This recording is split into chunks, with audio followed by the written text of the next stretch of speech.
kamu ketahui mengenai malnutrisi?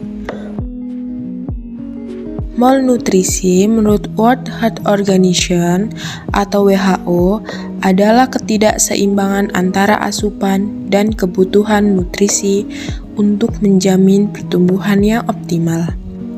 Malnutrisi sangat erat kaitannya dengan berbagai penyakit, seperti diare dan infeksi saluran pernapasan. Di negara sedang berkembang, 25% kasus malnutrisi mengalami diare, dan sebaliknya 60% kematian diare dilatar belakangi oleh malnutrisi.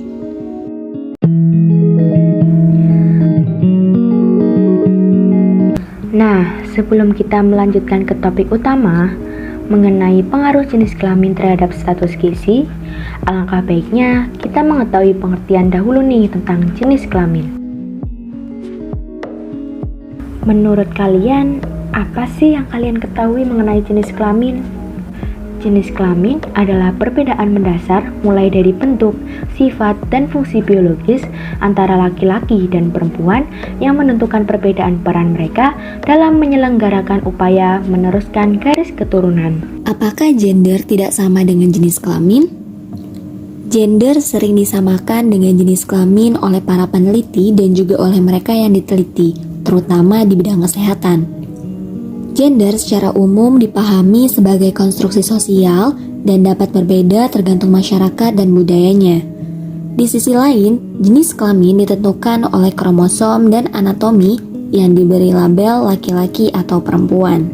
Sedangkan gender adalah perbedaan antara laki-laki dan perempuan dalam peran, fungsi, hak, tanggung jawab, dan perilaku yang dibentuk oleh tata nilai sosial. Budaya dan adat istiadat dari kelompok masyarakat yang dapat berubah menurut waktu serta kondisi setempat. Tanggung jawab dan perilaku yang dibentuk oleh tata nilai sosial, budaya dan adat istiadat dari kelompok masyarakat yang dapat berubah menurut waktu serta kondisi setempat. Bagaimana kaitannya jenis kelamin dengan status gizi?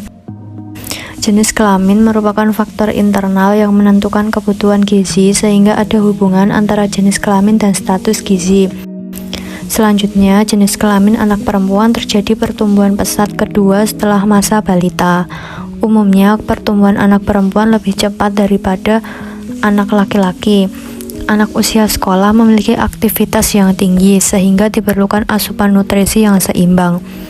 Dan jika anak usia sekolah terlalu lelah bermain, dapat disertai nafsu makan yang kurang akan memicu timbulnya masalah seperti abnormalnya status gizi. Bagaimana dengan prevalensi jenis kelamin anak sekolah usia 6-14 tahun? Pada gambar terdapat grafik yang memuat informasi tentang angka kurus dan gemuk pada anak laki-laki dan perempuan.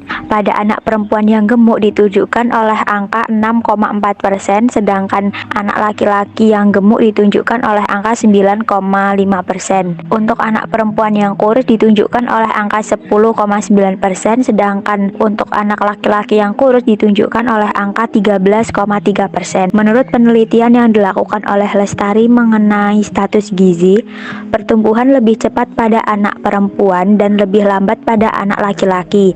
Hal ini dikarenakan adanya perbedaan jaringan lemak pada laki-laki dan perempuan, serta perbedaan tebal lipatan kulit antara anak perempuan dan laki-laki, di mana perempuan lebih tebal dari laki-laki berdasarkan pengamatan peneliti secara umum. Tampak anak perempuan lebih gemuk daripada anak laki-laki. Hal tersebut di atas akan mempengaruhi berat badan dan tinggi badan pada anak perempuan dan anak laki-laki, sehingga mempengaruhi juga status gizinya.